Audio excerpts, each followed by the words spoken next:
आज की कथा है नौकर की चतुराई। आइए कथा श्रवण करें। बहुत समय पहले की बात है।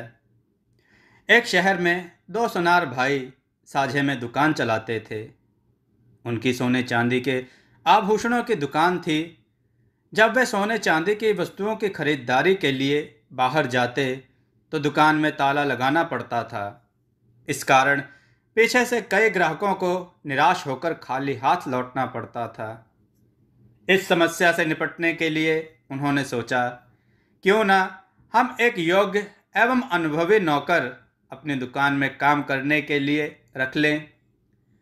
विचार करके उन्होंने एक योग्य, अनुभवी एवं परिश्रमी की खोज करके उसे अपने यहाँ रख लिया।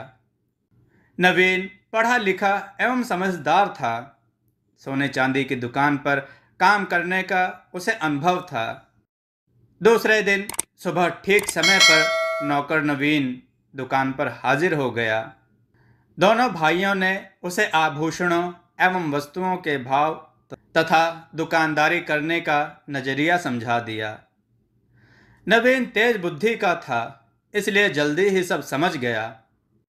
पहले ही दिन एक कार आकर उनके दुकान के आगे रुकी। उसमें से एक सेठ बाहर निकला। सेठ ने दुकान में सजी वस्तुओं एवं गहनों को देखा। तभी उसकी नज़र मीने की बारीक कारीगरी वाली चूड़ियों पर पड़ी।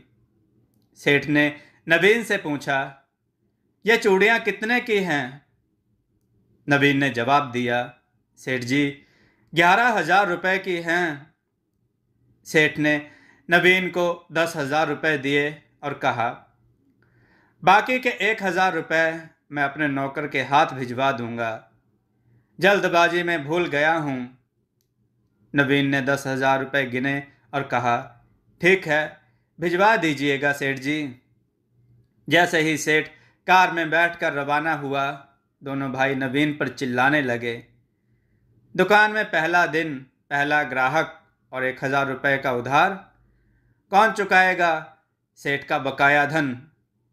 तभी नवीन मुस्कुराया और कहने लगा, सेठ जी चुकाएंगे अपना बकाया धन। मैं भी उनकी आंखों में बेईमानी समझ गया था। पहला भाई बोला, सेठ जी अब क्यों आएंगे? उन्हें तो आराम से 1,000 की कमाई हो गई। दुकान पर वस्तुएं बेचते बेचते हमारे बाल सफ़ेद हो गए हैं। ऐसे ग्राहक बस धोखा देने के लिए ही आते हैं। मैं यह रकम तुम्हारी ही तनख्वाह में से काटूंगा। नवीन बोला, आप काट लीजिएगा, पर सेठ जी जरूर आएंगे। मेरा दाव उन्हें खींचकर दुकान तक वापस जरूर लाएगा, और वह भी 1,000 रुपये सहित, समझें? दोनों भाइयों को नवीन पर यकीन नहीं आया।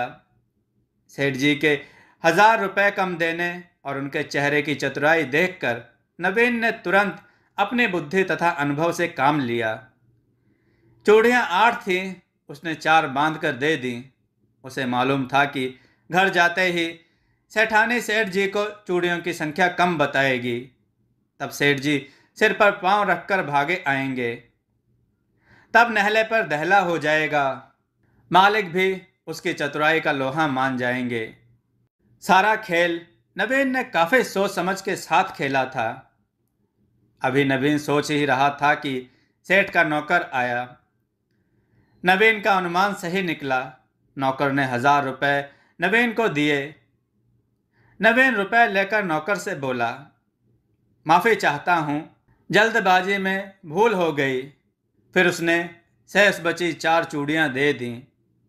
नवीन ने नौकर से कहा, सेठ जी से कह देना मैं पूरी चूड़ियाँ बांध ना सका, इसके लिए मैं क्षमा मांगता हूँ। नौकर चला गया। तभी दोनों भाई एक साथ बोले, वाह नवीन, तेरे अनुभव की तो दाद देनी पड़ेगी। हमें जैसे व्यक्ति की तलाश थी वह तुम ही हो। नवीन मन ही मन खुश होने लगा। उसने तुरंत कहा, मालिक जानते हैं दुनिया में सबसे कीमती धन क्या है? दोनों ने एक साथ कहा, नहीं। नवीन बोला, दुनिया का सबसे कीमती धन अनुभव है, जिससे हम सामने वाले की असलियत पहचान सकते हैं। दोस्तों, आपको यह कथा कैसी लगी, अपने विचार और सुझाव कमेंट में जरूर दें। हमारी कथाओं को लाइक करें, हमारे चैनल को सब्सक्राइब करना न भूलें। हमारी कथाओं को शेयर जरूर करें जिससे लोगों को अच्छा ज्ञान प्राप्त हो। जय श्री राम भक्तों।